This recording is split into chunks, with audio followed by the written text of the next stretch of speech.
Well, there you have it. Real Madrid have just beaten Mallorca 3-0 to set up a date with Barcelona in the Supercopa finals on Sunday, and we need to talk about it.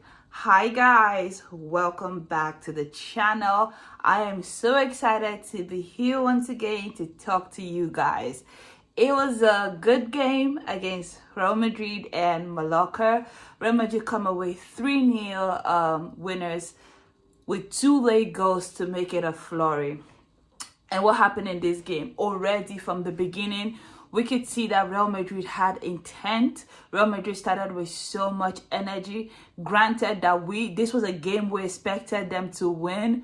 We really did. But, the way they came out, the way they showed themselves out in that first half, you could tell that Mallorca was a bit overwhelmed with the way Real Madrid were coming against them. It was mostly last-ditch defending. And for the most part, Mallorca just weren't able to get the feet set under them. They just weren't able to get the passes together. They weren't able to come out of their lines. It was of their half. It was just all around chaotic. If you're a Mallorca fan, this must have been very difficult to watch. But from a Real Madrid perspective, Kylian Mbappe started out that first half very exciting. He was getting into the box. There was so many runs that he was making that I was like, oh, he looked good. Maybe this could be one of the days when he sparks one of those Real Madrid, one of those plays that we've been expecting from him in a Real Madrid uniform. So I firmly expected him to score. He didn't score today, but that's notwithstanding, he had a very good game today from a Real Madrid perspective. Another play, like in that first half entirely, everybody was just queuing up. They were literally just queuing up for shot attempts. It was so chaotic in the Mallorca half, and I knew that they were just not going to withstand this pressure for long.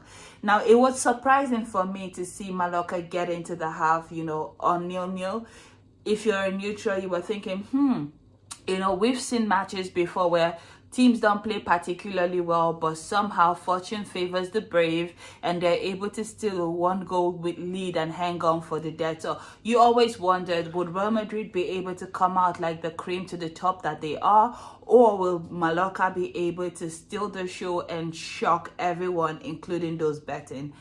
Fortunately, unfortunately, depending on how you look at it, the game starts and Real Madrid come out again just with the same level of intent.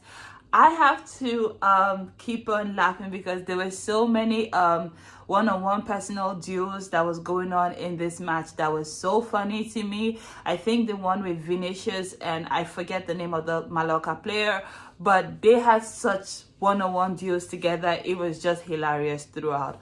All in all, did I really enjoy this game? I wouldn't say that because it wasn't particularly exciting, because Mallorca didn't offer anything of note. Even when they went forward, they did create 1 or 2 half chances here and there, but they just didn't do anything, in my opinion, to threaten Real Madrid long term. So it almost seemed like a one-sided affair. Granted, they played to the best of their abilities, I would say, but it wasn't the best.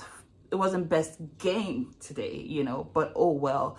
Jude Bellingham would end up giving Real Madrid the lead when Real Madrid were piling under pressure. A wonderful run from Vinicius brings the team caught into the Mallorca half.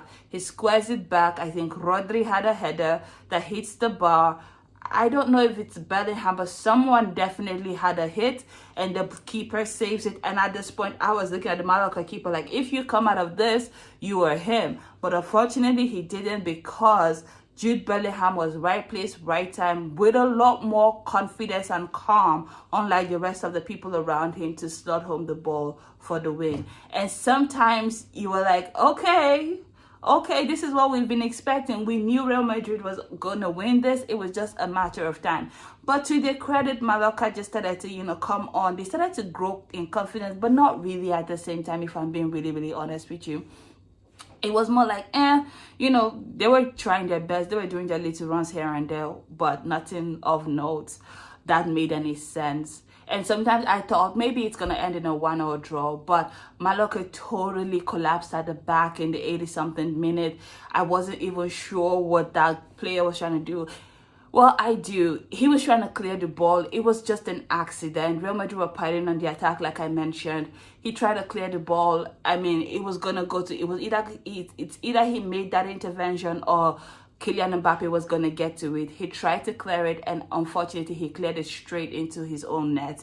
And to be fair, it's a goal that anybody else would be proud of, except you're scoring against yourself.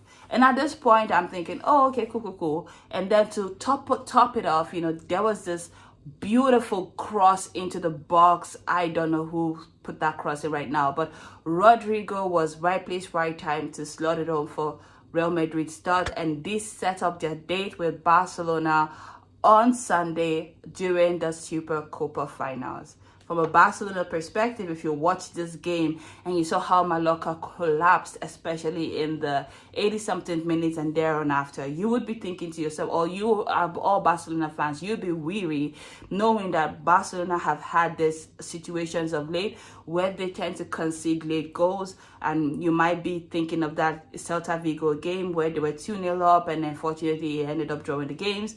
And even the game against Athletic Bilbao yesterday in their semi-finals, you could tell that not for one or two things, Barcelona looked shaky at the end of that game. So when you take a team like Real Madrid, who is very good at scoring late goals, versus a team like Barcelona, who is very good at conceding late goals, we have a recipe for drama on Sunday. And I'm excited to see who takes this trophy. As a Barcelona fan myself, I do hope that we can win.